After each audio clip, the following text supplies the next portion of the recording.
شهر رمضان الذي أنزل فيه القرآن هدى للناس وبينات من الهدى والفرقان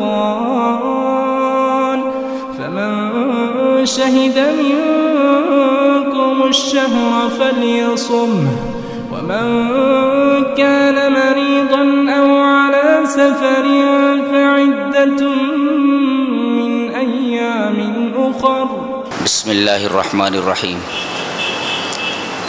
قرآن حکیم کے پہلے پارے کی تفسیر کا خلاصہ پیش خدمت ہے. الحمد للہ رب العالمین. الحمد کیا مطلب؟ حمد کا پوری زندگی پڑھتے رہتے ہیں، کچھ سمجھ میں آتا نہیں. الحمد کیا مطلب؟ حمد کا مطلب ہے وصف المحمود بالکمال مع المحبت والاجلال. یہ حمد کی تعریف ہے. کیا مطلب؟ جس کی آپ تعریف کر رہے ہیں اسے آپ کمال سے متصف کریں، جس میں محبت بھی ہو اور تعظیم بھی ہو. نہیں سمجھے؟ جیسے اللہ تبارک و تعالی اپنی ذات میں کامل ہے، یعنی اس کی ذات کامل ہے. اللہ اپنی صفات میں کامل ہے، یعنی اس کی صفات کاملہ ہے. اللہ اپنے افعال میں کامل ہے. تو یہ جو کہہ رہے ہیں آپ ذات میں کامل ہے، صفات میں کامل ہے، افعال میں کامل ہے، تو گویا اللہ محمود ہے جس کی آپ تعریف کر رہے ہیں، اسے آپ کمال سے متصف کر رہے ہیں کہ وہ اپنی ذات میں کامل ہے، اپنی صفات میں کامل ہے، اپنے افعال میں کامل ہے. ہمارا حال کیا ہے؟ ہماری ذات ناقص ہے، ہماری صفات ناقص ہیں، ہمارے افعال ناقص ہیں. اور یہ جو آپ کمال سے متصف کر رہے ہیں اس میں محبت ہونی چاہیے اور تعظیم ہونی چاہیے. اگر محبت اور تعظیم نہیں ہے تو یہ حمد نہیں ہے، مدح ہو جائے گا. مدح معنی بھی تعریف ہوتا ہے. تو حمد کا مطلب ہوا وصف المحمود بالکمال مع المحبت والاجلال. رب کس کو کہتے ہیں؟ کہتے یا ربی، اے میرے رب. کیا مطلب رب کا؟ اس کا مطلب بھی سمجھ نہیں. رب مجتمع فیہ ثلاثۃ اوصاف، جس کے اندر 3 صفتیں جمع ہو وہ رب ہے. کون کون سی صفت ہونا؟ ایک تو خالق کل شیء، ہر چیز کا پیدا کرنے والا ہو. دوسرے المالک لکل شیء، ہر شے کا مالک ہو. نمبر 3 المدبر لجمیع الامور، اپنی مشیت کے مطابق تمام چیزوں کو جاری کرنے والا ہو. جو چیز جاری کرے اس کی مشیت کے مطابق ہو. المدبر لجمیع الامور. تو خالق کل شیء، تمام چیز کا خالق ہو. المالک لکل شیء، ہر چیز کا مالک ہو. اور تیسرے المدبر لجمیع الامور، تمام چیزوں کو اپنی مشیت کے مطابق چلانے والا ہو تو اسے رب کہتے ہیں. تو جس کے اندر یہ 3 اوصاف جمع ہوں اسے رب کہتے ہیں. اور جس کے اندر ان 3 صفتوں میں سے کوئی ایک صفت بھی نہ ہو تو اسے رب نہیں کہا جا سکتا. جی عالمین، یہ عالم کی جمع ہے. عالم کسے بولتے ہیں؟ کل ما سوی اللہ فهو عالم. اللہ کے علاوہ جتنی بھی چیزیں ہیں سب عالم ہیں. عالمین کا مطلب سمجھ آئے؟ اللہ کو چھوڑ کر کے جتنی بھی چیزیں ہیں. کل ما سوی اللہ فهو عالم، اس کی جمع عالمین ہے. اللہ کے سوا جتنی بھی چیزیں ہیں سب کی سب عالم کے دائرے میں آتی ہیں، سب عالمین ہیں. تو الحمدللہ رب العالمین. الرحمن الرحیم، رحمان کسے کہتے ہیں؟ رحیم کسے کہتے ہیں؟ رحمان کہتے ہیں ذو الرحمت الواسعہ. دیکھو رحمان یہ فعلان کے وزن پر ہے، اور فعلان کا وزن جب عربی میں کسی صفت کو لیے ہوتا ہے تو اس کا مطلب ہوتا ہے صفت کی انتہا ہو گئی ہے. جیسے کہا جائے انا جوعان، میں بھوکا ہوں، تو بھوکا کا مطلب I am dying of hunger، میں بھوک سے مر رہا ہوں، یعنی بھوک کی آخری ڈگری پر ہوں، یعنی اب اس کے بعد بھوک کی کوئی ڈگری نہیں ہے. جگر انا شبعان، میں آسودہ ہوں، I have no room in my stomach، پیٹ میں بالکل جگہ نہیں ہے، یعنی میں بالکل آسودہ ہوں. تب کہا جاتا شبعان، تب کہا جاتا جوعان، اسی وزن پر رحمان. یعنی رحمت کی جتنی ڈگریز ہوتی ہیں سب اللہ پر ختم ہے، رحمت سے بھرا ہوا ہے. تو ذو الرحمت الواسع، رحمت سے بھرا ہوا. اور میں کہوں کہ کائنات کے کسی ذرے پر سے ایک لمحے کے لیے اللہ تبارک و تعالیٰ کی رحمت کا سایہ ہٹ جائے تو اگلے لمحے اس ذرے کی بقا کی کوئی گارنٹی نہیں دی جا سکتی، فنا ہو جائے گا. کائنات کا ہر ذرہ جو باقی ہے وہ اللہ کے رحم کی وجہ سے. تو ذو الرحمت الواسعہ، بہت زیادہ وسیع رحمت والا، رحمت سے بھرا ہوا. اچھا اب رحمت سے بھرا ہوا ہے، رحیم کس کو کہتے ہیں؟ رحمت کو پہنچانے والا، ذو الرحمت الواصلہ. تو الرحمن کا مطلب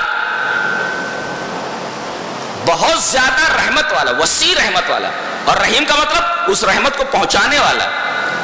ایک بھائی صفت اس کی ہے رحمان، اور ایک اس رحمت کو، اس صفت کو پہنچا رہا ہے. تو رحمان ہے وسیع رحمت والا، اور رحیم ہے اس رحمت کو لوگوں تک، کائنات کے ذرے ذرے تک پہنچانے والا. یہ مطلب ہے رحمان کا اور رحیم کا. تو ذو الرحمت الواسعہ الرحمن، اور ذو الرحمت الواسعہ الرحیم. مالک یوم الدین، بدلے کے دن کا مالک ہے. پتہ یہ چلا دنیا میں جو لوگ کر رہے ہیں جو کچھ، ان کے کرتوتوں کا ایک دن حساب کتاب لیا جانا ہے اور انہیں حساب و کتاب دینا ہے. تو بدلے کے دن کا مالک ہے. آپ سوال کر سکتے ہیں کہ دنیا میں اب مالک نہیں ہے، وہ کیا بدلے کے دن کا مالک ہے؟ نہیں، مطلب یہ ہے کہ دنیا میں اللہ تعالیٰ نے انسانوں کو اور دیگر جانداروں کو عارضی ملکیت دے رکھی ہے. تبھی تو کہتے ہیں یہ میرا گھر ہے، یہ میرا بیٹا ہے، یہ میرا مال ہے، یہ میری دکان ہے. تو ملکیت ہے نا، لیکن یہ عارضی ملکیت ہے. قیامت کے دن یہ عارضی ملکیت بھی کسی کے پاس نہیں رہے گی، ننگے سب کھڑے ہوں گے، کپڑا بھی بدن پر نہیں ہوگا. کائے کی ملکیت؟ یوم لا تملک نفس لنفس شیئا والامر یومئذ للہ. پوری کی پوری ملکیت اللہ کے ہاتھ میں، وہاں عارضی ملکیت بھی کسی کے پاس نہیں ہوگی.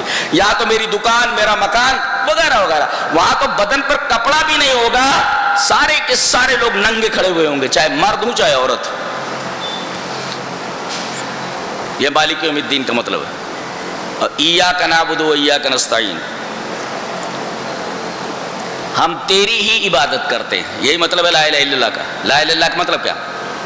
نہیں ہے کوئی معبود برحق سوائے اللہ کے. اور جب ہم کہتے ہیں ایاک نعبد، ہم تیری ہی عبادت کرتے ہیں، تو ایاک نعبد کا بین ہی مطلب لا الہ الا اللہ ہے. ہم تیری ہی عبادت کرتے ہیں. اگر کوئی کہے ہم تیری عبادت کرتے ہیں، شبہ ہوگا کسی اور کی بھی عبادت کرتا ہے کیا؟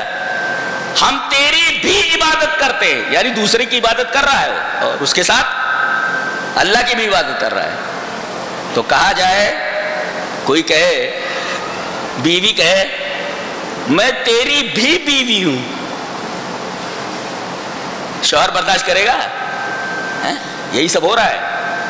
ایاک نعبد کے اندر یہی کہا جائے ہم تیری ہی عبادت کرتے ہیں. لوگ کیا کہہ رہے ہیں؟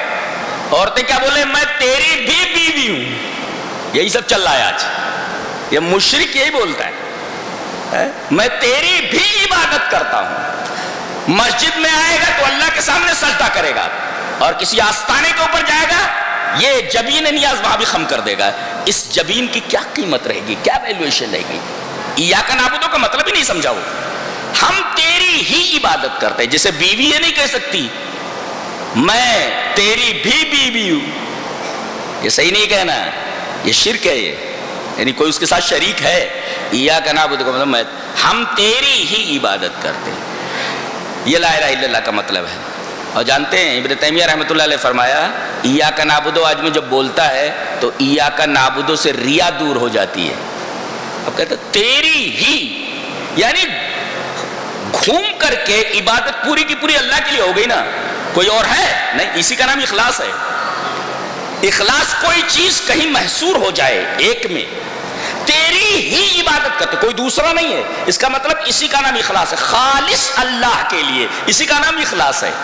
تو گویا ایاک نعبدو سے ریا دور ہوتی ہے، اخلاص آ جاتا ہے. اور جب کہتا ہے ہم تیری ہی عبادت کرتے ہیں اور تجھی سے مدد چاہتے ہیں، اس کا مطلب ہم کسی آستانے کے اوپر جا کر کے بابا بابا بابا، خود محتاج ہے، بابا کہہ دیں گے بیچارے. اللہ اکبر. ایک جگہ میں نے دیکھا کسی ملک کا ایک مزار دکھا رہے تھے، مزار کے اوپر پنکھا لگا ہوا ہے، پنکھا چل رہا ہے. پوچھا گیا یہ پنکھا کائے کو لگا ہوا ہے؟ بولے تاکہ یہاں چڑیاں آ کر کے بیٹ نہ کریں. ارے جو شخص پنکھے کا محتاج ہو تاکہ چڑیاں اس کے اوپر بیٹ نہ کریں، وہ آپ کی کیا حاجت پوری کر سکتا ہے؟ سبحان اللہ.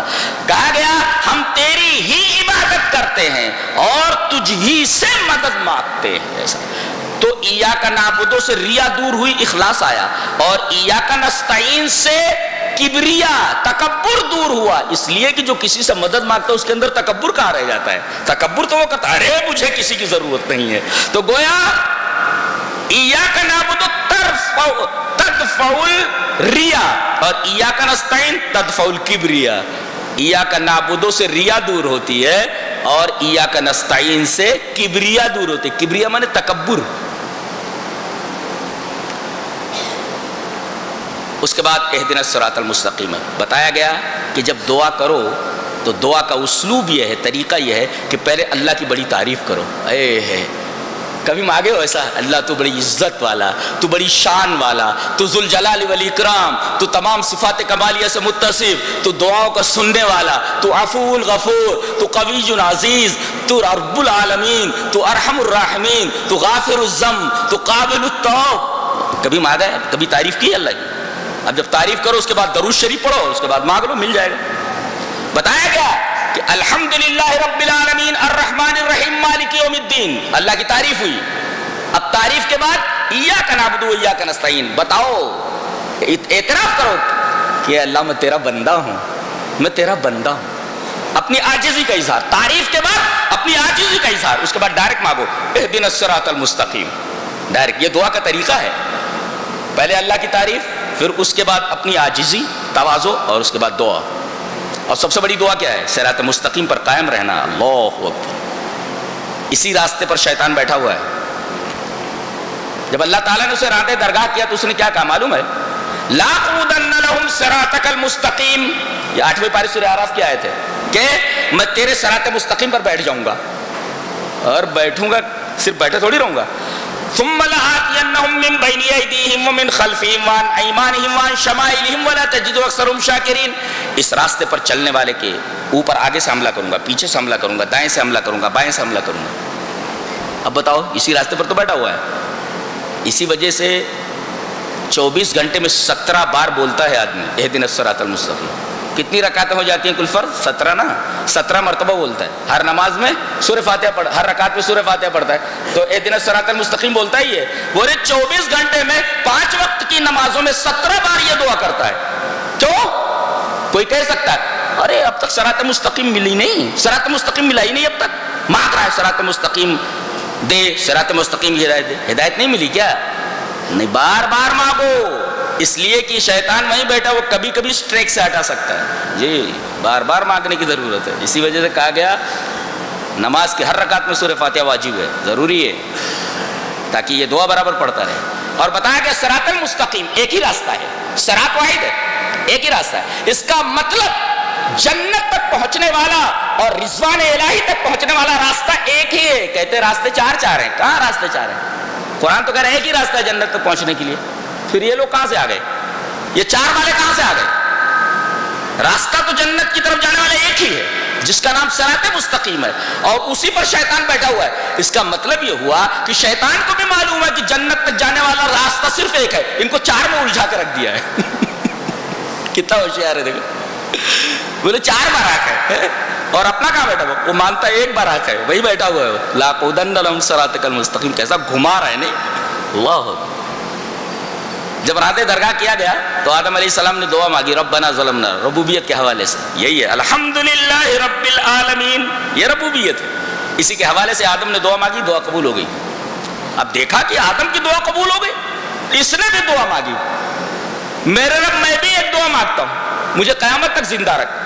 اللہ تعالیٰ نے کہا تیری بھی دعا قبول کر لی گئی، قیامت تک زندہ رہے گا تو۔ آدم علیہ السلام اور حوا علیہ السلام نے بھی دعا مانگی ربنا کے ذریعے، دعا قبول ہو گئی، اور شیطان نے بھی ربے کے ذریعے دعا مانگی، دعا قبول ہو گئی۔ یہ دیکھو، یہ کہہ رہا اے میرے رب، اور دنیا کو بتا دیا کہ بغیر وسیلے کی دعا نہیں مانگنی چاہیے، بغیر وسیلے کی دعا قبول نہیں ہوتی، اور ڈائریکٹ اللہ سے مانگ رہا ہے۔ یہ کتنا ہوشیار ہے، دیکھو کتنا ہوشیار ہے، کتنا چالاک ہے، خود ڈائریکٹ اللہ سے دعا مانگ رہا ہے، رب میرے رب، درمیان میں کسی کو وسیلہ نہیں بنا رہا ہے، اور دنیا کے تمام لوگوں کو وسیلوں پر کھڑا کر رکھا ہے اس نے کہ بغیر وسیلے کی دعا قبول نہیں ہوتی۔ کیسا چالاک ہے نہیں، اللہ۔ اس کے بعد سورہ بقرہ ہے، سورہ بقرہ میں کہا گیا کہ اس کتاب کے اندر کوئی شک نہیں ہے، اللہ اکبر۔ دنیا میں کوئی بھی آدمی کتاب لکھتا ہے تو عذر پیش کرتا ہے، ایکسکیوز کرتا ہے، انسان ہوں، میری کتاب میں غلطی ہو سکتی ہے، لہذا کہیں کسی کو غلطی نظر آئے تو برائے مہربانی مجھے بتائیں کہ غلطی کہاں ہے، اگلے ایڈیشن کے اندر اس کا ازالہ کر لیا جائے گا۔ لیکن اس کتاب کے اندر کہا گیا ہے کوئی ایکسکیوز نہیں ہے، ڈائریکٹ کہا گیا اس کتاب کے اندر کوئی شک نہیں ہے، کوئی غلطی ہے ہی نہیں اس کے اندر۔ یہ دنیا کی واحد کتاب ہے جس کا دعویٰ ہے جس کے اندر کوئی غلطی نہیں ہے۔ دنیا کی جتنی بھی کتاب آپ پڑھیں، ہر کتاب کے اندر غلطی رہتی ہے، لیکن یہ واحد کتاب ہے جو بولتی ہے ڈائریکٹ ذالک الکتاب لا ریب فیہ، اس کتاب کے اندر کوئی شک نہیں ہے۔ اور شک نہیں بول رہا ہے، وہ ریب بول رہا ہے۔ ریب اور شک میں فرق ہے۔ شک کسے بولتے معلوم ہے؟ ہاں یا نہ، دونوں کا پلڑا برابر رہے، زید گیا نہیں گیا، جتنا گیا اتنا نہیں گیا، دونوں کا رجحان بالکل برابر ہے، ترازو کے دونوں پلڑے برابر ہیں، یس یا نو کے بالکل برابر ہیں، یس یا نو، گیا یا نہیں گیا، تو اس کو کہتے ہیں شک۔ سمجھ میں آیا؟ شک کسے کہتے ہیں کہ رجحان کے دونوں اطراف برابر ہوں، دیٹ از کالڈ شک۔ اور ریب کس کو کہتے ہیں کہ رجحان کے دونوں پلڑے برابر ہونے کے ساتھ ساتھ تہمت بھی لگائے۔ نبی کریم صلی اللہ علیہ وسلم کے اوپر تہمت بھی لگاتے تھے کفار کہ اس نے قرآن کو خود گھڑ لیا ہے، یہ تہمت تھی، جبکہ قرآن آپ کا کلام نہیں اللہ کا کلام ہے۔ تو مشرکین کیا بولتے تھے؟ اس نے قرآن کو گھڑ لیا ہے، تہمت ہے۔ تو شک کے ساتھ تہمت اگر ہے تو دیٹ از کالڈ ریب، اور اگر تہمت نہیں ہے شک ہے تو دیٹ از کالڈ شک۔ اس کے بعد مومنوں کے لیے 3 آیتیں لائی گئی، ان کے اوصاف بیان کیے گئے کہ یہ متقی ہوئیں اور یہ غیب پر ایمان لاتے ہیں، نماز قائم کرتے ہیں، ہم نے جو دیا خرچ کرتے ہیں، قرآن پر ایمان لاتے ہیں، پچھلی کتابوں پر ایمان لاتے ہیں، آخرت پر یقین رکھتے ہیں، آخرت پر یقین رکھتے ہیں۔ یقین کا مطلب سمجھتے ہیں کیا ہوتا ہے؟ یقین کا مطلب ہوتا ہے کہ هو العلم التام لیس فیہ ادنی شک، علم مکمل ہو جس کے اندر ذرہ برابر شک نہ ہو، دیٹ از کالڈ یقین۔ لیس فیہ ادنی شک، ذرہ برابر شبہ نہ ہو، شک نہ ہو۔ گویا یہ ایسے ہیں کہ آخرت کے بارے میں کہ مرنے کے بعد زندگی ہے، جنت ہے، دوزخ ہے، حساب کتاب ہے، قبر کا عذاب ہے، قبر کا ثواب ہے، حشر ہے، نشر ہے، پلسرات ہے وغیرہ، ان تمام چیزوں کے اوپر یقین رکھتے ہیں۔ کوئی کتنا بھی انہیں بہکائے، یہ لوگ وہم میں مبتلا نہیں ہوتے، انہیں شک لاحق نہیں ہوتا آخرت کے بارے میں۔ آخرت کس کو کہتے ہیں؟ بعد میں آنے والا، یہ دنیا کے مقابلے میں، دنیا جو ابھی ہے اور آخرت دنیا کے مقابلے میں جو بعد میں آنے والی ہے۔ آخرت مانے بعد میں آنے والی، اور دنیا کس کو بولتے ہیں؟ یہ جو ابھی ہے، پریزنٹ ہے۔ دنیا مانے قریب اور آخرت مانے بعید، دور ہے جو۔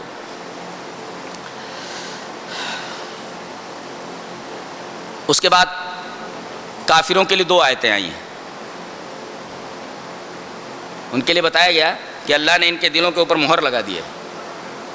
ایک مفسر لکھتا ہے کہ ختم الرسائل اغلاقها وختم القلوب صمها فلا والج ولا خارج. یہ تفسیر ہے اس کی. کیا بولتا ہے کہ جب کسی خط کو ایسے بند کرتے ہیں، خط ڈال دیا اندر آپ نے، اس کے بعد لفافے کو آپ نے چپکا دیا تو اور مہر لگا دیا اس پر، تو خطوں کا جو مہر ہوتی ہے اس کا بند کر دینا ہے. اغلاق، بند ہو گیا. یہ سمجھو خطوں کی مہر ہے، بند ہو گئی. لیکن دلوں پر مہر کیسی ہوتی ہے؟ وہ ختم القلوب صمها. دلوں کا مہر، دلوں کی مہر کیسی ہوتی ہے؟ اس کے اوپر ڈاٹ لگا دیا جاتا ہے. جیسے بوتل کے اندر کوئی چیز بھر کر کے اوپر سے ڈاٹ لگا دی جائے. اب ظاہر ہے ڈاٹ لگا دیا آپ نے تو کوئی چیز نہ اندر جا سکتی ہے نہ اندر سے باہر آ سکتی ہے جب تک ڈاٹ کھولی نہ جائے. تو ختم القلوب صمها، دلوں کا ختم، دلوں کی مہر ہے، اس کو ڈاٹ لگا دینا. فلا والج ولا خارج، کوئی چیز نہ داخل ہو سکتی ہے اور نہ باہر نکل سکتی ہے. تو ایسے اللہ تعالیٰ نے ان کے دلوں پر مہر لگا دی، ان کی شرارتوں کی وجہ سے. ایسے اللہ کسی کے دل پر مہر نہیں لگاتا، شرارت آدمی کرتا تھا مہر لگتی.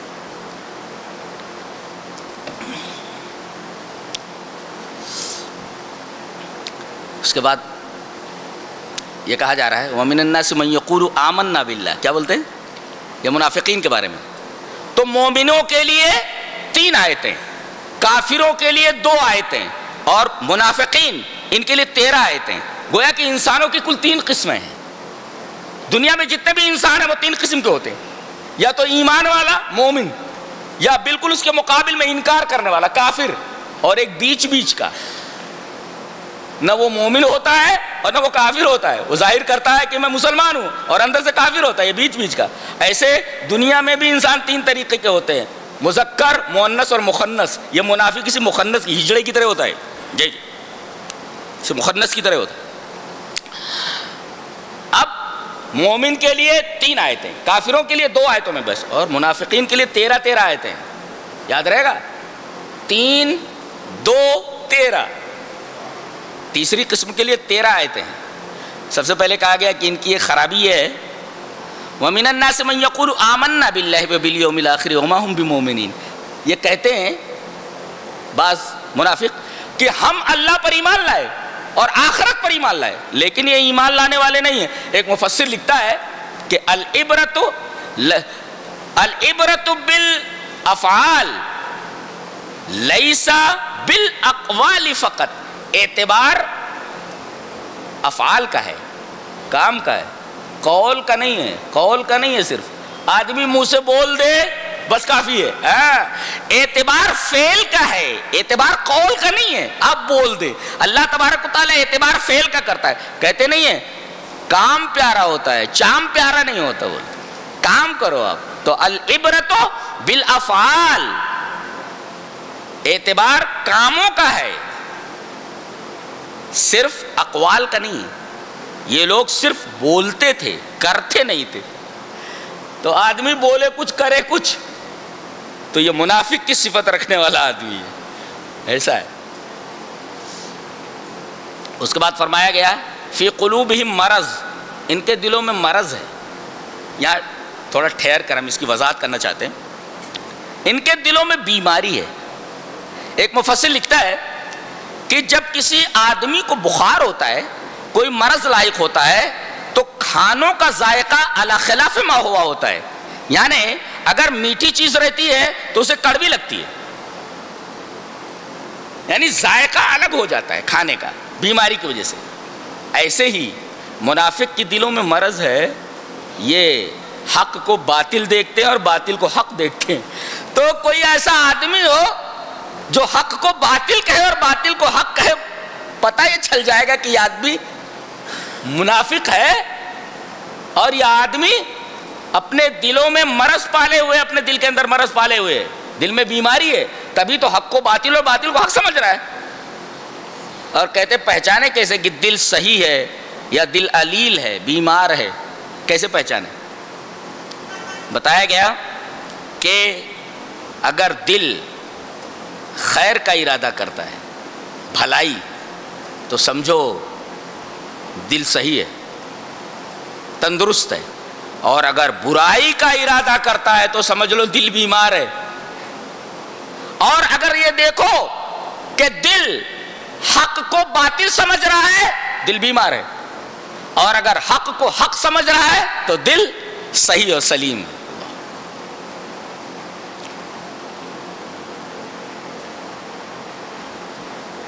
اس کے بعد یہ فرمایا گیا ہے کہ یہ منافقین ایسے ہیں کہ یہ کہتے ہیں کہ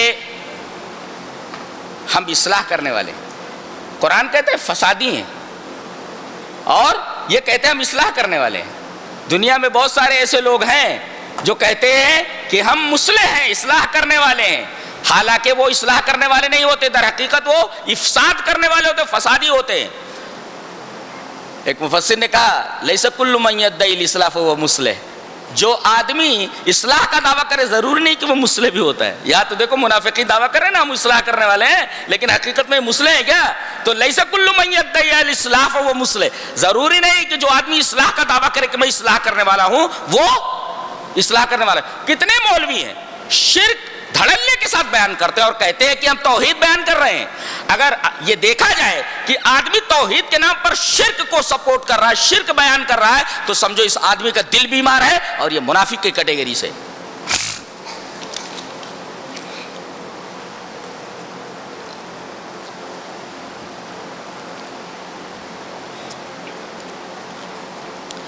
اس کے بعد کہا گیا یا ایھا الناس اعبدوا ربکم الذی خلقکم والذین من قبلکم لعلکم تتقون۔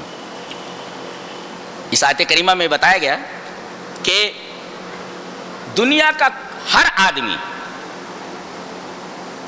ایسے آدمی کے سامنے جھکتا ہے، یا یوں کہہ لو کہ آدمی دو ہی چیزوں کے سامنے جھکتا ہے، ایک تو خالق ہو، دوسرے رازق ہو۔ اپنے پیدا کرنے والے کے سامنے جھکتا ہے، اور یا اس کو روزی دینے والا ہو اس کے سامنے جھکتا ہے۔ دو ہی آدمیوں کے سامنے جھکتا ہے انسان، چاہے خالق ہو یا رازق ہو، دو ہی کے سامنے جھکتا ہے۔ اللہ نے فرمایا میں نے تم کو پیدا کیا ہے، تو تمہیں جھکنا کس کے سامنے چاہیے؟ میرے سامنے نا۔ یا ایھا الناس اعبدوا ربکم الذی خلقکم، میں نے تم کو پیدا کیا ہے۔ اللہ فرما رہا ہے پیدا کرنے والا تو میں ہوں، تو اگر جھکنا ہے تو پیدا کرنے والے کے سامنے جھکو، پیدا کرنے والا تو میں ہوں۔ اور دوسرے آگے فرمایا گیا کہ الذی جعل لکم الارض فراشا والسماء بناء، زمین کو ہم نے فرش بنایا جس کے اوپر تم اپنا مکان بناتے ہو، جس پر تم چلتے ہو، جس پر تمہاری گاڑیاں چلتی ہیں، اور آسمان کو ہم نے چھت بنایا۔ یہ میری قدرت ہے، یہ میری قدرت ہے۔ اور اس کے بعد کہا وَأَنزَلَ مِنَ السَّمَاءِ مَاءً فَأَخْرَجَ بِهِ مِنَ الثَّمَرَاتِ رِزْقًا لَكُمْ، آسمان سے بارش برسائی جس سے تمہارے غلے اگتے ہیں، جس سے تمہارا پیٹ بھرتا ہے۔ تو رزق دینے والا کون؟ میں، پیدا کرنے والا میں، رزق دینے والا میں۔ اور یہ انسان کی فطرت ہے کہ دو ہی چیزوں کے سامنے جھکتا ہے، یا تو خالق کے سامنے یا رازق کے سامنے۔ تو خالق بھی میں ہوں اور رازق بھی میں ہوں، جھکتے کہاں ہو تم جا کر کے؟ کس کے سامنے جا کر کے اپنا ماتھا ٹیکتے ہو؟ کس کے سامنے اپنا جبین نیاز خم کرتے ہو؟ خالق تو میں ہوں، رازق تو میں ہوں۔ اللہ فرمایا گیا کہ کافروں کے لیے جہنم ہے، اور خوشخبری دے دو ان لوگوں کو، کن لوگوں کو؟ جو ایمان لائے ہیں، مومن کے لیے۔ کافروں کا بیان ہو گیا، منافقین کا بیان ہو گیا۔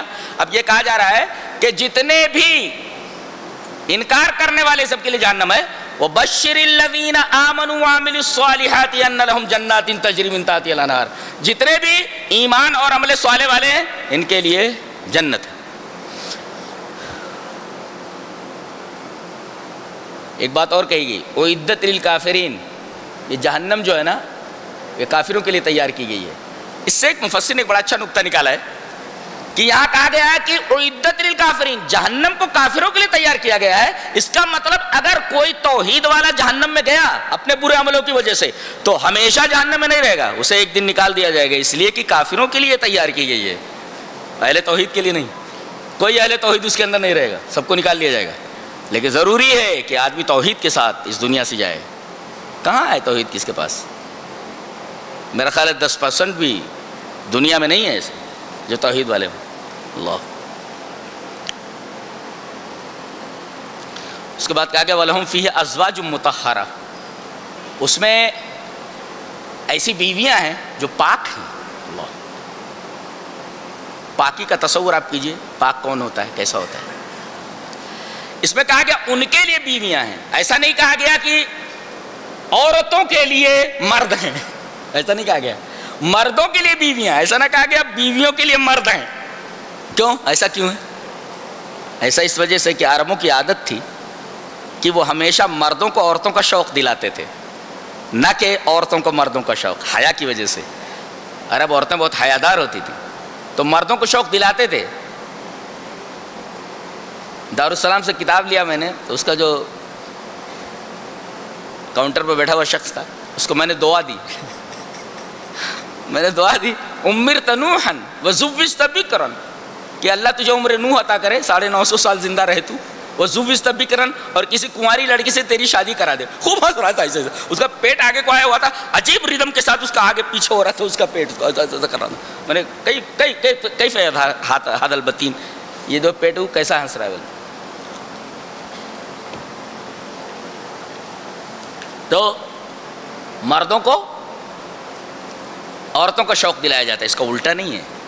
عورتیں حیادار ہوتی ہیں، ایسا نہ کہا جاتا ہے کہ عورتوں کو مردوں کا شوق دلاؤ. تو وَلَهُمْ فِيهَا أَزْوَاجٌ مُطَهَّرَةٌ، مردوں کے لیے پاک بیویاں ہیں.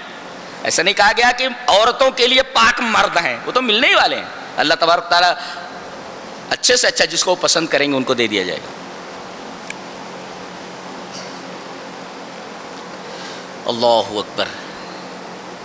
اس کے بعد یہ فرمایا گیا کہ اللہ تبارک تعالیٰ نے فرشتوں سے کہا میں زمین میں خلیفہ بنانے والا ہوں. فرشتوں نے کہا کہ تو ایسی مخلوق بنانے جا رہا ہے جو خون بہائے اور اسی طریقے سے فتن و فساد کرے. من یفسد فیہا ویسفک الدماء، جو خون بہائے اور فساد کرے. پتہ یہ چلا کہ معصوم مخلوق فرشتے یہ دو چیزوں کو ناپسند کرتے ہیں، نفرت کرتے ہیں، ایک خون بہانے سے، ایک فساد کرنے سے. لہذا جو فسادی ہیں فرشتوں سے نفرت کرتے ہیں، جو خون بہاتے ہیں فرشتوں کو اس خونریزی سے نفرت ہے. ظاہر ہے کہ ہم لوگ قرآن پڑھتے ہیں، ہم کیسے خونریزی کو اور فساد کو پسند کر سکتے ہیں؟ تو قرآن میں ہے کہ فرشتے ناپسند کرتے دو چیزوں کو، خونریزی کو اور فساد کو.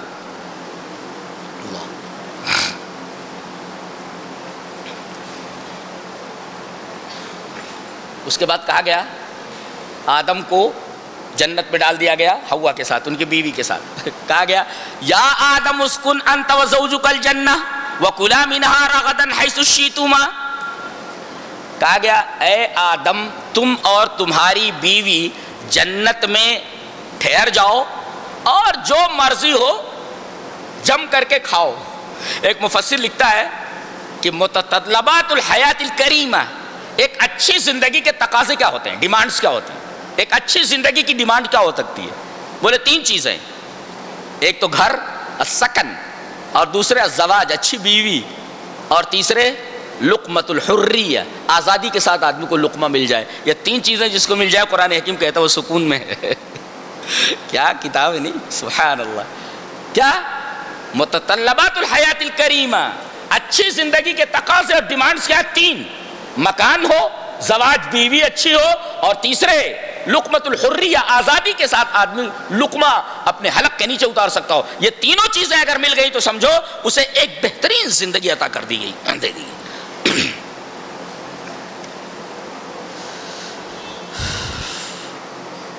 اس کے بعد فرمایا گیا کہ آدم سے یہ کہا گیا تھا کہ جنت میں رہو لیکن ایک کام مت کرنا. بولے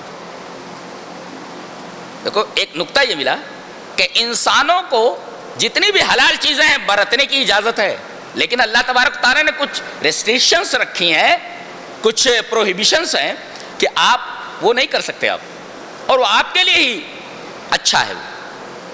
جن چیزوں کو استعمال کرنے کے لیے کہا گیا وہ آپ کے لیے اس میں آپ کے لیے فائدے ہیں، اور جن چیزوں سے روکا گیا ان سے رک گئے تو آپ ہی کے لیے فائدے. اس میں اللہ کا کیا فائدہ ہونے والا؟ کہا گیا تھا کہ اس درخت کے قریب مت جانا، صرف اتنا ہی. اس درخت کے گھما پھرا کر کے شیطان قسمیں کھا کھا کر کے وہاں لے آیا اور درخت کا پھل کھلا دیا، گناہ ہو گیا. اب ان کی سمجھ میں نہیں آ رہا میں کروں تو کیا کروں, گناہ تو ہو گیا. اللہ تبارک و تعالی نے انہیں کلمات سکھائے توبہ کے.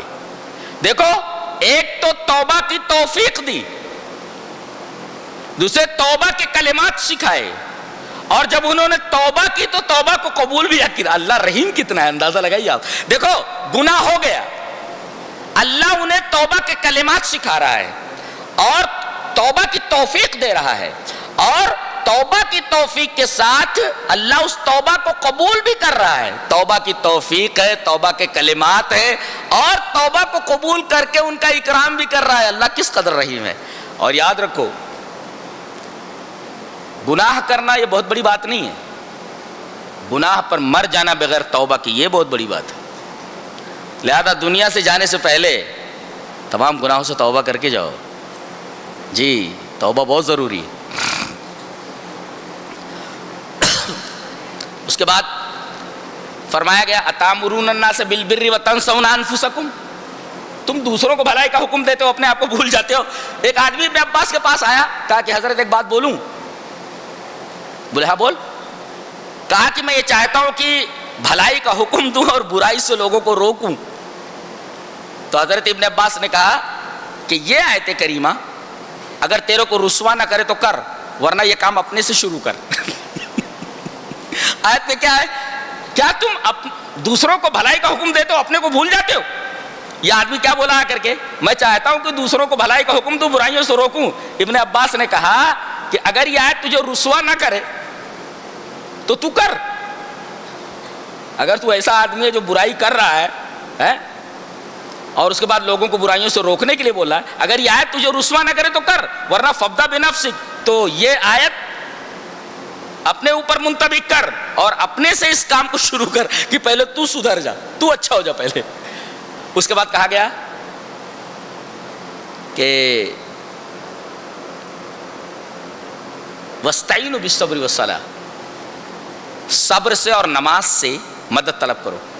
جب بھی کوئی مصیبت آئے دو چیز آپ کو کرنا ہے, صبر اور نماز. ایک مفسر نے لکھا ہے کہ صبر کے ساتھ نماز کی کیا ضرورت ہے, تو لکھا ہے کہ صبر ایک توشہ ہے. ارے بھائی ٹفن لے کر کے آپ جا رہے ہیں, توشہ ختم ہو گیا, اب کیا کرنا ہے آپ کو, تو اب نماز آپ کا ساتھ دے گی. اللہ اکبر, توشہ ختم ہو جائے تو نماز آپ کا ساتھ دے گی. جی ہاں, نماز آپ کا ساتھ دے گی. تو صبر ایک توشہ ہے, وہ ختم ہو سکتا ہے. اگر یہ توشہ ختم ہو جائے تو نماز سے سہارا لو, یہ اس کو ریکور کر دے گی, برابر کر دے گی. اور ایک نے کہا, ایک مفسر نے, کہ صبر جو ہوتا ہے یہ تمہاری مدد کرتا ہے کہ تم گرو نہ پستی میں, اور نماز مدد کرتی ہے کہ تم اوپر بلندی کی طرف چڑھتے چلے جاؤ.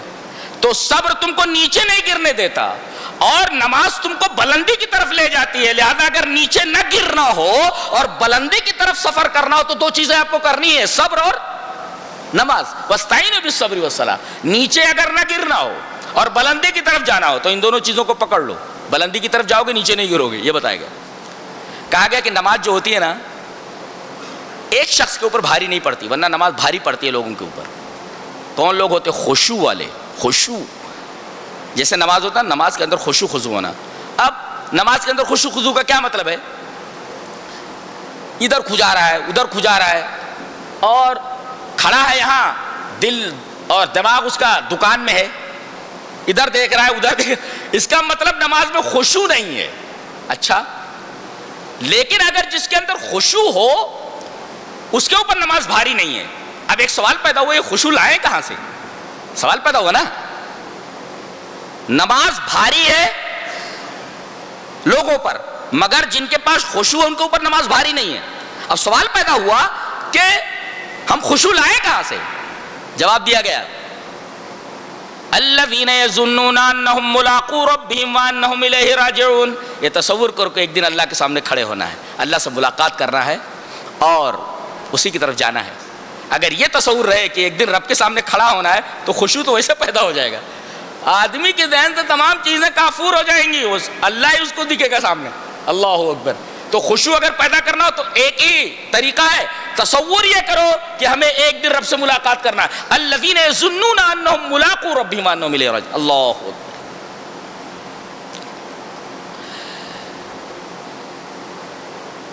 بنی اسرائیل کے اوپر اللہ تبارک و تعالیٰ نے بڑے انعامات کیے تھے، لیکن وہ بچڑے کی پوجا میں لگ گئے۔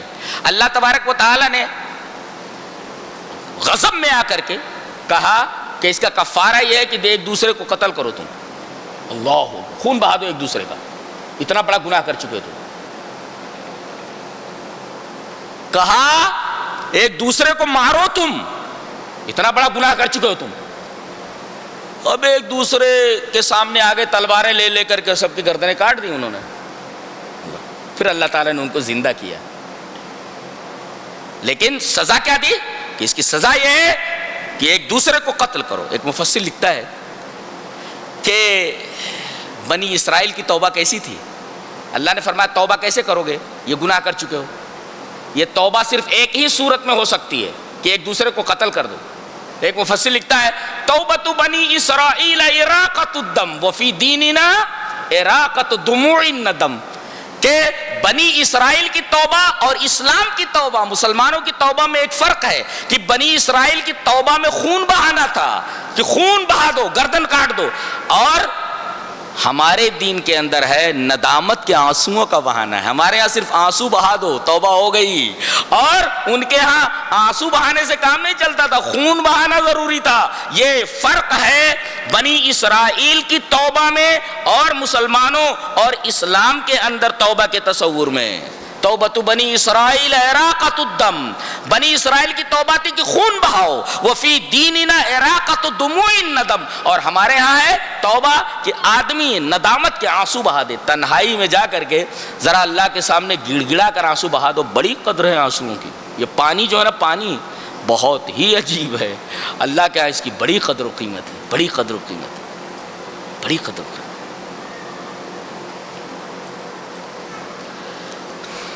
کہا گیا فَاقْتُلُوا أَنفُسَكُمْ، اوکے کیوں؟ فَتُوبُوا إِلَىٰ بَارِئِكُمْ فَاقْتُلُوا أَنفُسَكُمْ، اپنے رب سے توبہ کرو اور ایک دوسرے کو قتل کرو۔ توبہ کا طریقہ کیا تھا؟ منڈی کاٹ دینا، گردن کاٹ دینا، ایک دوسرے کو مار دینا۔ اور ہمارے ہاں کیا ہے؟ توبہ کا طریقہ کیا ہے؟ ندامت کے آنسو بہا دو، میرے رب غلطی ہو گئی، میں اپنے تمام گناہوں پر نادم اور شرمندہ ہوں، میرے رب مجھے معاف کر دیتا۔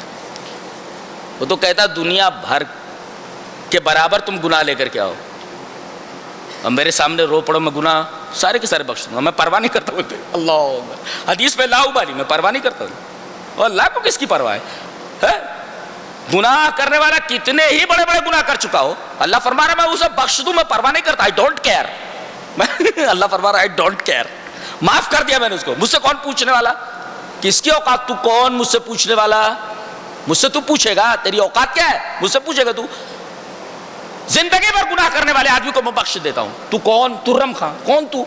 لا یسأل عما یفعل وهم یسألون، اللہ سے نہیں سوال کیا جائے گا، لوگوں سے سوال کیا جائے گا۔ اللہ سے کون سوال کرے گا؟ غلام کی کیا مجال کہ آقا کے سامنے منہ کھول سکے، سوال کر سکے۔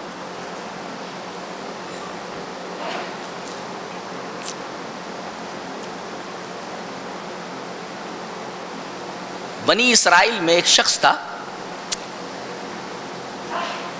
اس کو کسی نے قتل کر دیا، غالباً اس کے بھائی کے بیٹوں نے، بھتیجوں نے قتل کر دیا۔ پتہ نہیں چل رہا تھا کہ اس کو قتل کس نے کیا ہے۔ اب یہ مقتول کے وارثین آئے اور موسیٰ سے کہا کہ تم دعا کرو اللہ سے۔ دیکھو کتنے بدماش ہے، دیکھو ذرا کیا بول رہے ہیں۔ قالوا ادع لنا ربک یبین لنا، اپنے رب سے آپ دعا کرو کہ ہمارے لیے واضح کرے کہ قاتل کون ہے۔ کیا سمجھے آپ؟ بنی اسرائیل اتنی بری قوم ہے یہودی، انہوں نے کبھی اللہ کو اپنا رب نہیں مانا ہے۔ اللہ الحمدللہ رب العالمین، ہم تو روز کہتے ہیں میرے رب۔ یہ یہودی ایسی قوم ہے جسے ہم پناہ مانگتے، غیر المغضوب علیہم ولا الضالین، اس نے کبھی اللہ کو، اس قوم نے اپنا رب نہیں مانا۔ وہ موسیٰ سے کہہ رہے تم اپنے رب سے بولو، یہ نہیں کہہ رہے ہمارے رب سے کہو۔ قالوا ادع لنا ربک، اپنے رب سے بولو آپ۔ یعنی اتنی نالائق اور بدماش قوم ہے کہ اس قوم نے کبھی اللہ کو اپنا رب نہیں مانا۔ یہ موسیٰ سے کہہ رہے اپنے رب سے بولو، اپنے رب سے بولو۔ کتنی بڑی بات۔ کہتے اذهب انت وربک فقاتلا انا هنا قاعدون، تم اور تمہارا رب جاؤ لڑو، ہم یہاں بیٹھے ہوئے، ایسا بولتے وہاں بھی وہ اذهب انت وربک، تم اور تمہارا رب جاؤ لڑو، ہم یہاں بیٹھے، پھر کائے کے لیے؟ مزے کرنے کے خالی تم نا؟ گاؤں میں داخل ہونے سے پہلے لڑنے کے لیے کون جانا؟ موسیٰ اور ان کا رب، اتنی بدماش کو. تو اللہ نے فرمایا ایک گائے ذبح کرو، اس لیے کہ بچڑے کو پوج رہے تھے، ظاہر ہے کہ بچڑے کی ماں کو تو ذبح کروا دینا ہے تاکہ پتہ چلے ان کے معبود کی کیا حیثیت ہے. اب آنا کہانی کرنے لگے. جب حکم یہ آیا کہ گائے ذبح کرو اور گائے کا گوشت لگا کر کے، یا بیل تھا، وہ مردے کے بدن سے لگا دو، مس کر دو، ٹچ کر دو، مردہ زندہ ہو کر کے اپنے قاتل کا نام بتا دے گا. نکتہ آپ نے دیکھا، کیا سمجھا آپ؟ اتنی میٹیریلسٹک تھی یہ قوم، مادہ پرست تھی، یہ دنیا پرست قوم تھی، اور آج بھی ہے. اتنی دنیا پرست قوم ہے کہ اللہ تبارک و تعالیٰ نے باقاعدہ ان کو سمجھانے کے لیے کہ مرنے کے بعد ایک زندگی ہے، مردے سے مردے کو زندہ کیا. نہیں سمجھ میں آیا؟ ارے بھائی مردہ تو پڑا ہوا ہے نا، مرا ہوا ہے نا، وہ آدمی اس کو زندہ کر رہا ہے تاکہ قاتل کا نام بتائے. تو کس چیز سے زندہ کیا گیا؟ گائے کا گوشت لے کر کے اس کو ٹچ کیا گیا، تو گوشت بھی تو مردہ ہی ہے. اللہ تبارک و تعالیٰ نے کہا تمہاری یہ مادہ پرستانہ جو زندگی ہے نا، اس کو چھوڑ دو. تم روح بھی کوئی چیز ہوتی ہے. اللہ تبارک و تعالیٰ نے میت سے میت کو زندہ کیا، مردے سے مردے کو زندہ کر کے بتایا. تمہاری زندگی پوری کی پوری میٹیریل ہے، مادی ہے، میٹیریلسٹک ہے تمہاری. یہ دیکھو مردے سے مردہ کو ہم زندہ کر رہے ہیں. کائنات میں کوئی مردے سے مردے کو زندہ کر ہی نہیں سکتے، یہاں مردے سے مردے کو زندہ کیا جا رہا ہے. اللہ تبارک تعالیٰ کی قدرت دیکھ رہے ہیں آپ. پھر بہانے کرنے لگو، ایسا ہے تو ویسا ہے. کہنے لگے آئے، کہنے لگے کیا بول رہے ہیں آپ؟ بولے گائے ذبح کرنا ہے. بولے اتتخذونہ ہزوا، ہم سے آپ مذاق کر رہے ہیں؟ دیکھو موسیٰ علیہ السلام نے کہا قال اعوذ باللہ ان اکون من الجاہلین، میں اللہ کی پناہ چاہتا ہوں کہ جاہل میں سے ہو جاؤں. اس کا مطلب مذاق کرنے والا جاہل ہوتا ہے. کوئی مذاق کرے تو بول دو تو جاہل آدمی ہے. یا دیکھو موسیٰ علیہ السلام نے تعوذ کس سے کیا؟ جہالت سے. جہالت سے اللہ کی پناہ چاہنی چاہیے. اور نبی کریم صلی اللہ علیہ وسلم میں کس سے پناہ چاہیے؟ تعوذ بعلم لا ينفع، ایسے علم سے آپ نے اللہ کی پناہ چاہیے جو فائدہ نہ دے. اس کا مطلب جو مذاق کرتا ہے وہ جاہل ہوتا ہے. کہہ رہے آپ مذاق کر رہے ہیں؟ مذاق؟ میں مذاق کیوں کروں گا؟ میں جاہل تھوڑی ہوں. کہنے لگے ایک بات بتا دیں، ذرا واضح کر دیں، گائے کا رنگ کیسا ہونا چاہیے؟ ما لونہا، کلر کیا ہو؟ دعا کہ اللہ پوچھ رہے ہیں کلر کیسا ہونا چاہیے اس گائے کا. اللہ نے فرمایا چٹکیلا رنگ ہونا چاہیے، دیکھنے والوں کو اچھی لگے. فاقع لونہا تسر الناظرین. پھر پوچھتے ہیں ایک شبہ اور ہے گائے کے بارے میں. کہا کہ کیا؟ کہا کہ وہ جوان ہو کہ بوڑھی ہو. ارے حکم تھا کوئی بھی گائے ذبح کر دو اللہ کے بندو. اب یار بڈھی ہو کہ جوان ہو؟ بولے بیچ بیچ کی ہو. اب چلو رنگ کیسا ہو؟ بولے فاقع چٹکیلا رنگ ہو، دیکھنے والوں کو اچھے لگے. پھر آتے ایک شبہ اور ہے، اسی وجہ سے کہا گیا زیادہ سوال کر مت کیا کرو. بہت زیادہ کثرت سوال کی وجہ سے قوم گمراہ ہو چکی ہے. یہ کثرت سوال کرنے والے. کہا ایک سوال اور ہے. کہا کہ کیا؟ کہا کہ کیا بول رہے ہیں یہ ہل چلی ہوئی ہو کہ ہل چلی ہوئی نہ ہو. انا للہ و انا الیہ. بولے ہل چلی ہوئی ہو کہ ہل چلی ہوئی نہ ہو. جیسے جیسے یہ سوال کرتے گئے احکامات سخت ہوتے گئے. خریدا انہوں نے. بعض لوگ کہتے ہیں کہ خریدنے کے لیے جب گئے تو ایسی گائے ملی کہ پوری بنی اسرائیل کی عورتوں کے زیورات بک گئے، اتنی قیمت میں وہ گائے ملی. تو کثرت سوال سے احکامات پہ سختی آ جاتی. اللہ فرماتا ہے ایسا کیوں ہوتا ہے؟ اس کی وجہ بتائی، دل سخت ہو جاتا. ثم قست قلوبکم من بعد ذلك فهي كالحجارة او اشد قسوة. اللہ اکبر. یہ سب اس وقت ہوتا ہے جب آدمی کا دل سخت ہو جائے. دل کتنا نرم ہے دیکھو، نکالو تو لوتھڑا ہے، ہڈی نہیں ہے اس میں. لیکن اللہ فرما رہے ہیں پتھر سے بھی زیادہ سخت ہو جاتا ہے۔ ایک مفسر لکھتا ہے ضروری نہیں کہ جو چیز نرم دکھائی دے اس کا اندرون بھی نرم ہو، اور جو چیز باہر سے نرم سخت دکھائی دے تو ضروری نہیں کہ اندر نرم ہو، الٹا بھی ہو سکتا ہے۔ جو چیز ظاہر میں سخت دکھائی دے ضروری نہیں کہ وہ اندر سے بھی سخت ہو۔ پتھر کو دیکھیں، پتھر باہر سے کتنا سخت دکھ رہا ہے لیکن اندر سے اللہ بول رہا ہے نرم ہے یہ، بلکہ دل اس کے مقابلے میں سخت ہے۔ اگر سختی پر آئے یہ دل نرم دکھائی دیتا اس کو ہاتھ میں ایسے لے سکتے ہو، ہڈی نہیں ہے۔ اللہ فرما رہا ہے پتھر سے بھی زیادہ سخت ہو سکتا ہے۔ تو اللہ فرما رہا ہے کوئی ایسا نرم دکھائی دے ضروری نہیں کہ جو ظاہر میں نرم ہو وہ اندر سے بھی نرم ہو، اندر سے سخت ہو سکتا ہے، لہذا چیک کر لیا کرو، چیک کر لو، اس لیے کہ ظاہر میں اگر نرم نظر آ رہا ہے تو ضروری نہیں کہ باطن میں بھی نرم ہو، لہذا چیک کر لو کہ کیسا ہے ہو۔ اس لیے کہ پتھر کو دیکھو، دل کو دیکھو کتنا نرم ہے لیکن پتھر سے بھی زیادہ سخت ہو جاتا ہے۔ اللہ فرما رہا ہے، اللہ کہتے ہیں ایک بعض لوگ گناہ کرتے ہیں وَأَحَاطَتْ بِهِ خَطِيئَتُهُ، غور سے سنو اس کو، گناہ کرتے کرتے گناہ ایسا ہوتا ہے گناہ اس کو چاروں طرف سے گھیر لیتے، احاطہ کر لیتے، وَأَحَاطَتْ بِهِ خَطِيئَتُهُ، احاطہ، وہ جو دائرہ ہوتا ہے نا، دائرہ سمجھتے ہیں نا، پڑھتے ہو ان وچ کلاس ڈو یو ریڈ، کس میں پڑھتے ہو؟ سکس ان وچ؟ پڑھو، محنت کرو بھائی، مسلمان بچوں کو بہت ضرورت ہے پڑھنے کی۔ ہمارے یہاں نرسری میں ہمارے اسکول میں پڑھایا جاتا ہے، KG میں دائرہ، which shape is this? The circle. This line is called the diameter, half line is called the radius expressed by r. The area of the circle is pi r square. The perimeter of the circle is 2 pi r. The value of pi is 22/7. ہمارے KG میں پڑھایا جاتا ہے، ہمارا school ہے خود کا، میرا خود کا ہے، اس کا چیئرمین ہوں میں، اور دوسری زبان عربی ہے اور تیسری سنسکرت ہے۔ ہمارے ہاں KG میں 30 تک کیمیکل ایلیمنٹس یاد ہونا بچوں کو، جی کیمیکل ایلیمنٹس 3 نام بتائیے تو نمبر بتا دے گا، کوبالٹ بولیے نمبر بتا دے گا، نمبر بولیے کوبالٹ بتا دے گا، آکسیجن بولیے نمبر بتا دے گا، جی سمجھ میں نہیں آتا، نہیں محنت اسٹڈی ہارڈ ہے۔ تو احاطہ یہ جو ہے نا، یہ جو دائرے کو بناتا ہے اس لیے کہ مرکز سے جب محیط کی طرف سرکمفرنس کی طرف آپ لائنیں کھینچیں گے تمام لائنیں برابر ہوں، دس کال دائرہ سرکل، اس کا طریقہ ہے۔ تو محیط وَأَحَاطَتْ بِهِ خَطِيئَتُهُ یعنی احاطہ کر لیں گناہ اس کے۔ ایک مفسر لکھتا ہے کہ گناہ احاطہ کر لیں کا کیا مطلب؟ اگر گناہ احاطہ کر لیں تو فلوئے کا اصحاب النار، جہنمی ہے۔ گناہ احاطہ کر لیں جہنمی ہے، گناہ احاطہ کر لیں، اس کا گھیر لیں اس کو سرکمفرنس کی طرح، وہ کون ہوتا ہے؟ کہتے ہیں کہ وہ آدمی مر جائے مگر توبہ نہ کرے، توبہ کرنے سے پہلے مر جائے تو سمجھو اس کے گناہوں نے اس کو چاروں طرف سے گھیر لیا ہے۔ ہم نکلے گا کیسے؟ دائرہ تو بن گیا نا، سرکمفرنس ہے، دائرہ بن گیا، نکلے گا کیسے؟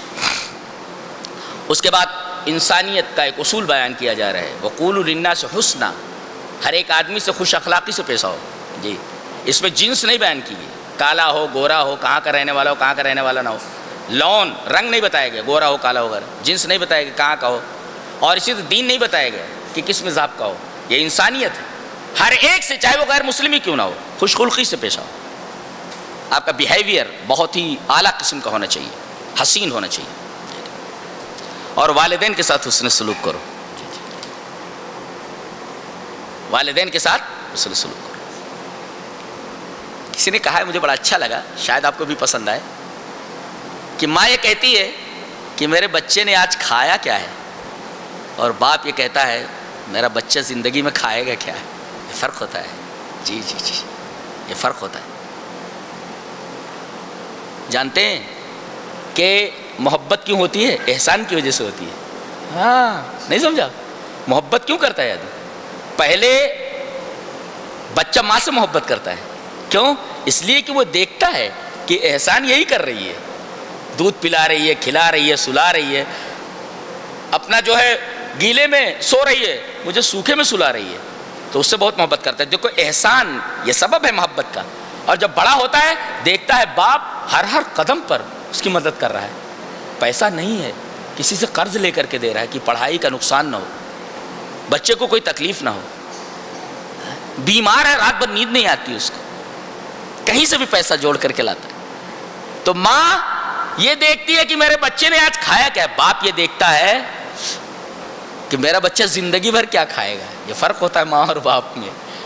تو دونوں احترام کے قابل ہیں، دونوں احسان کے. احسان ہی محبت کا سبب ہے. وبالوالدین احسانا، والدین کے ساتھ احسان حسن سلوک کرو. کیوں؟ اس لیے کہ وہ احسان کر رہے ہیں تمہارے اوپر. احسان یہ محبت کا سبب ہے. جی کسی پرندے کے ساتھ احسان کر دو تم سے محبت کرنے لگے. جی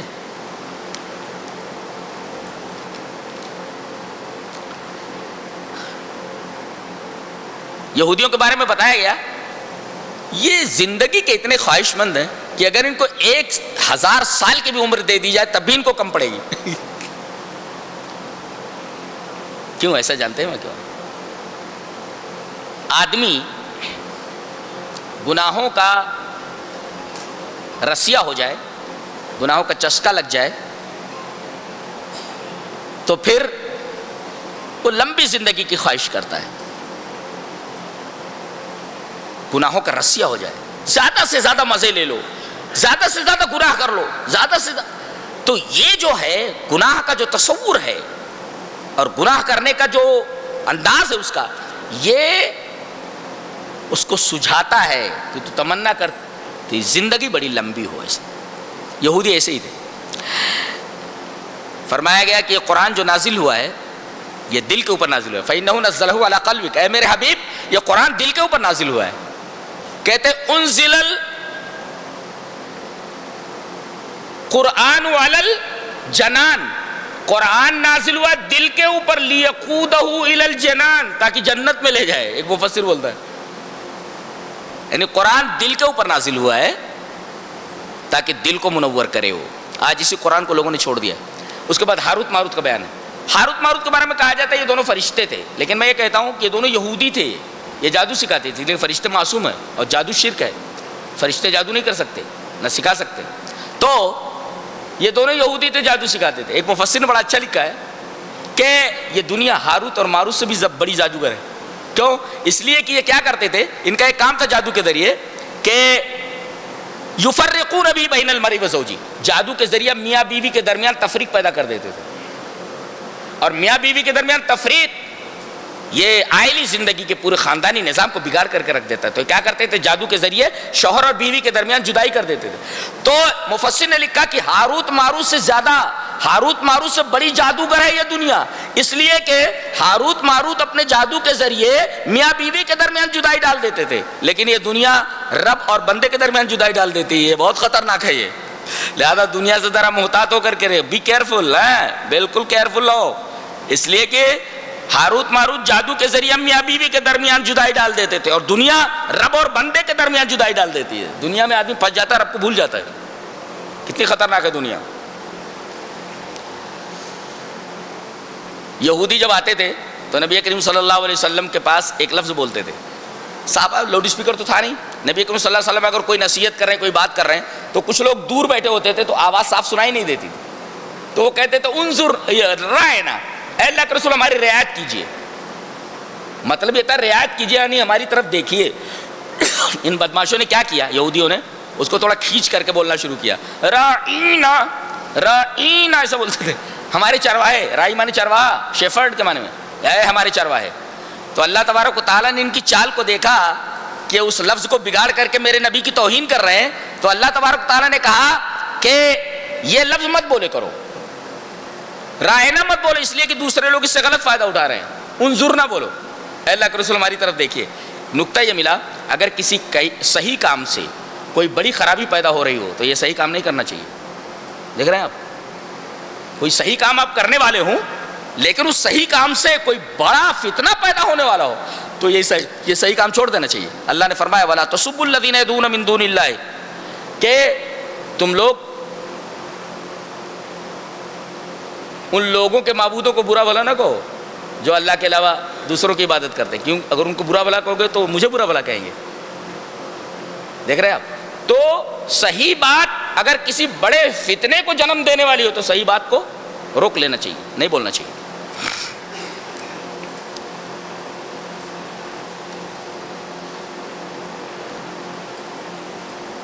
یہودی کہتے تھے کہ جنت میں کوئی داخل نہیں ہو سکتا جب تک یہودی نہ ہو جائے، اور نصرانی یہ بولتے تھے کہ کوئی آدمی جنت میں داخل نہیں ہو سکتا جب تک کہ نصرانی نہ ہو جائے۔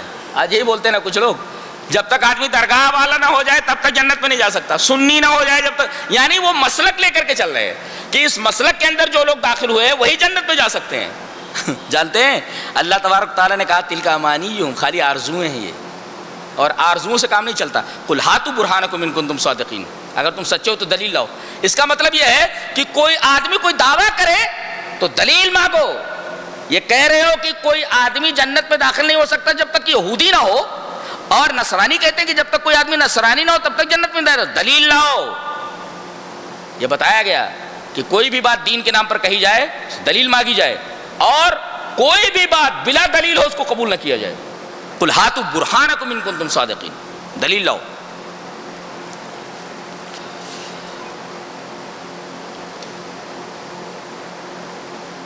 اس کے بعد یہ کہا جا رہا ہے تلک امۃ قد خلت لها ما کسبت ولکم ما کسبتم ولا تسألون عما كانوا يعملون۔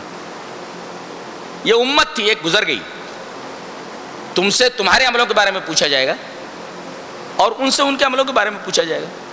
وہ تمہارے عملوں کے ذمہ دار نہیں اور تم ان کے عملوں کے ذمہ دار نہیں۔ یہ دو مرتبہ وہی آیت ریپیٹ کی گئی، پہلا پارہ اسی آیت پر ختم ہو رہا ہے اور اس سے پہلے ہی صفحے کے اندر وہی آیت پہلی ریپیٹ کی گئی ہے۔ کیوں؟ یہ ذہن نشین کرانے کے لیے کہ کوئی نسبت کام آنے والی نہیں ہے کہ ہم انبیاء کے خاندان کیسے بخش دیے جائیں، ہم کسی ولی کے خاندان کے اس طرح بخش دیے جائیں۔ آدمی کو اس کا عمل ہی آگے بڑھا سکتا ہے، اگر اس کا عمل اسے پیچھے کر دے تو نسب اور خاندان اس کو آگے نہیں کر سکتا۔ اللہ ہمیں نیک عمل اور اچھی سمجھ کی توفیق عطا فرمائے۔ وآخر دعوانا الحمدللہ رب العالمین۔